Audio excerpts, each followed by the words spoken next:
आज हम class 2 science का डे 9 करेंगे।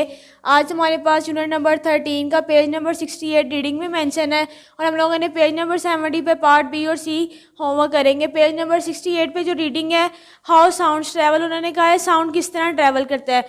आप लोगों ने ये पेज रीडिंग में करना है और आज हम इसका पेज नंबर 70 बी और सी वो सी वर्क में करेंगे। सबसे पहले sound is made when an object vibrate, when object moves back and forth we say it vibrating. उन्होंने कहा है जब कोई भी साउंड प्रोड्यूस होता है वो साथ वाइब्रेट भी करता है। कहीं पे भी अगर साउंड प्रोड्यूस होगा तो साथ वो वाइब्रेट भी करेगा। For example when a drum stick hit a drum the flexible skin of the drum vibrates and up and down. उन्होंने कहा है जब हम किसी भी ड्रम पे ड्रम स्टिक बजाएंगे तो वो साथ साउंड भी क्रिएट करेगा और उसकी जो फ्लेक्सिबल स्किन होगी वो वहाँ पे वाइब्रेशन भी क्रिएट होगी। Sound travels in the form of waves called sound waves. उन्होंने कहा है जब साउंड ट्रैवल करता है वो वेव ऑफ फॉर्म की फॉर्म में ट्रैवल करता है, इसे हम साउंड वेव कहेंगे।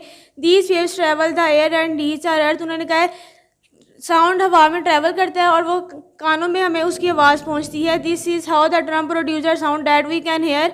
इसीलिए जब साउंड ड्रम को हम आवाज़ ड्रम स्टिक बजाते हैं तो उससे एक साउंड प्रोड्यूस होता है। When the string of a guitar are plugged when also produce sound wave. उन्होंने कहा है गिटार की जो स्ट्रिंग प्लग है उसको भी अगर हम बजाएंगे तो उससे भी साउंड प्रोड्यूस होगा। अब हम इसका पेज नंबर 70 पे जो पार्ट बी और सी है वो करते हैं। सबसे पहले फिल इन द ब्लैंक्स हैं। First fill in the blanks है unpleasant and loud sounds are dash. First में हमारे पास नॉइजी आएगा। सेकंड पे है when there is a little और unpleasant and loud sounds are, यानी कि नाखुशगवार और ऊंची आवाज़ें, नॉइजी आवाज़ यानी हमें जिसमें ज़्यादा शोर हो। When there is a little और नो साउंड, इट इज़ ऐसा साउंड जहाँ पे ना कोई आवाज़ हो, वहाँ उसे हम कहेंगे quite.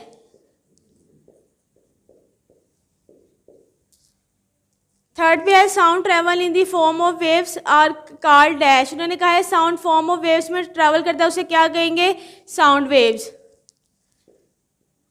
SUND sound waves. Fourth पे है bird make a dash sound. उन्होंने कहा है परिंदे कौन सी आवाज़ निकालते हैं चैरपिंग। थर्ड वन पे हमारे पास पजल गिवन है, ऊपर उन्होंने वर्ड्स दे दिए। उन्होंने कहा आप लोगों ने इस पजल में ये वर्ड फाइंड आउट करने हैं, ये आप लोगों ने अपनी बुक पे सॉल्व करने हैं और आप लोगों को फिल इन दी ब्लैंक्स जो दी गई है वो आप लोगों ने अच्छी तरह से याद करनी है और रीडिंग आप लोगों ने पढ़नी है।